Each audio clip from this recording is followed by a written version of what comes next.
Salauddin coach হলেই বাংলাদেশ স্বর্গে চলে যাবে, বুলবুল ভাই প্রেসিডেন্ট হলেই পলিসি সেটা বদলে যাবে, কোনোটাই হয়নি। কিন্তু Salahuddin master class, why Rishad is not there. Miraz ক্যাপ্টেন্সি নিয়ে চাপে পড়ার থেকে নাজমুল হোসেন শান্ত বড় চাপে পড়েছেন। নাজমুল হোসেন শান্ত যেখানে 1 রান হয় এমন একটা থ্রো করলেন 2 রান হয়ে গেল। মেহেদী হাসান মিরাজ ক্যাচ ছাড়লো, ফ্রি হিট কাজে লাগাতে পারলো না সৌম্য সরকার। রিয়াসাত ভাই, মানে রিশাদকে শেষ ওভার মানে সুপার ওভারে না নামানোর ব্যাখ্যা কি আপনার কাছে কি মনে হয়? সালাউদ্দিন মাস্টার ক্লাস, একটা তো ক্লাস দেখাতে হবে। ধরেন মাস্টার ক্লাস কারা দেখায়? যারা হচ্ছে নিজেদেরকে অতিমানব মনে করে। আপনি আমি যেভাবে চিন্তা করি, সাধারণ দর্শক যেভাবে চিন্তা করে, প্রেস বক্সের মানুষ যেভাবে চিন্তা করে, অন্য ক্রিকেটাররা যেভাবে চিন্তা করে, প্রতিপক্ষ যেভাবে চিন্তা করে, তারা পর্যন্ত অবাক হয়েছে যে why Rishad is not there. ওপেনিংয়ে নাই, একটা উইকেট যাবার পরেও নাই, যে সময়টা আমার রান দরকার সেই সময়টাও নাই। সো এটা তো সালাউদ্দিন মাস্টার ক্লাস। তিনি যে আসলে যে একজন মানে ক্লাসি মানুষ, ক্লাসিক, হ্যাঁ, এটা প্রমাণ করে দিয়েছেন।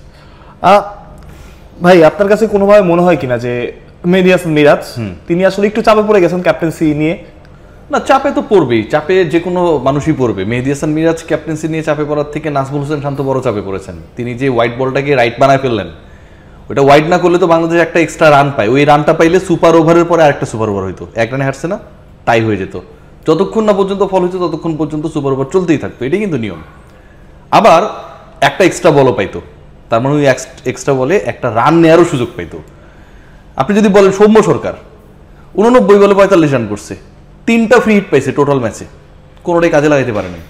তো আমার কাছে মনে হয় এরা যে ক্রাইমগুলো করেছে সেগুলো মেহেদী হাসান মিরাজের খারাপ ক্যাপ্টেন্সি অথবা প্রশ্নবিদ্ধ ক্যাপ্টেন্সির থেকে অনেক বড় অপরাধ। মানে ভাই আপনি হোম অ্যাডভান্টেজের সব কিছু নিলেন, তাও আপনি জিততে পারলেন না, মানে এই বিষয়টা আসলে কিভাবে দেখেন? জিততে চায় নাই তো। আপনি দেখেন যে 5 রান যখন আমরা ডিফেন্ড করতে গেলাম, সাইফ হাসানকে বল দেওয়া হলো, প্রথম 2 বলে ডট, তারপরে 2 বলে 2 রান, বাকি থাকে আরও 3 রান জয়ের জন্য। 2 রান হলে টাই হবে, পরের বলে উইকেট নিয়ে নিলেন, লাস্ট বলে ক্যাচ দিল। সোহান যদি ওখানটায় না গিয়ে তার জায়গায় থাকতেন, নর্মাল ফিল্ডার যদি বলটা থ্রো করে পাঠাতো, তারপরেও 1 রানে বেশি এখানটায় হয় না, বাংলাদেশ 1 রানে ম্যাচটা জিততো।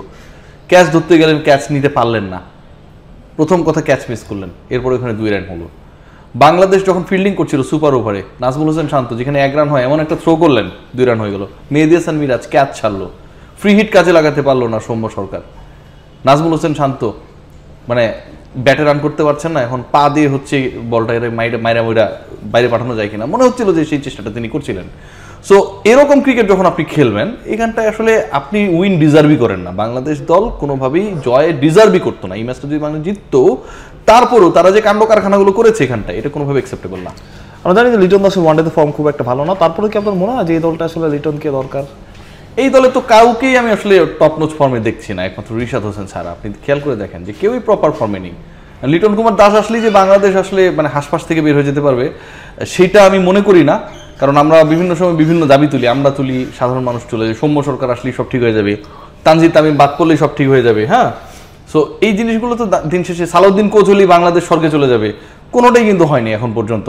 নাজমুল আবেদিন ফাহিম ক্রিকেট বোর্ডে আসলেই দারুণ সব হবে, বুলবুল ভাই প্রেসিডেন্ট হলেই ক্রিকেটের যে মান্ধাত্তার আমলের পলিসি সেটা বদলে যাবে, কোনোটাই হয়নি। কিন্তু বুলবুল ভাই ক্রিকেট বোর্ডেই কিন্তু আমরা এই বাজে উইকেটে খেলছি, ঠিক না? এখন উনি এসে বলবেন যে আসলে দেখুন মিরপুরের উইকেট তো এরকমই, এটা চেঞ্জ করা যায় না। তাহলে আপনার খেলা দিচ্ছেন কেন ভাই? বাংলাদেশের কোন মাঠে খেলা হবে এটা তো আর ওয়েস্ট ইন্ডিজ ক্রিকেট বোর্ড ঠিক করে নাই, এটা আমরাই ঠিক করেছি। সেই বোর্ডের প্রধান হচ্ছে বুলবুল ভাই। সেই বুলবুল ভাই এখন বলে যে আমরা বাইরে থেকে উইকেট নিয়ে আসবো, হাইব্রিড মডেল করবো, এগুলো পরের আলাপ। এই মুহূর্তে আপনি কি করছেন, কি করতে পারেন, সেটা তো অনেক কিছুই আমরা করতে পারি।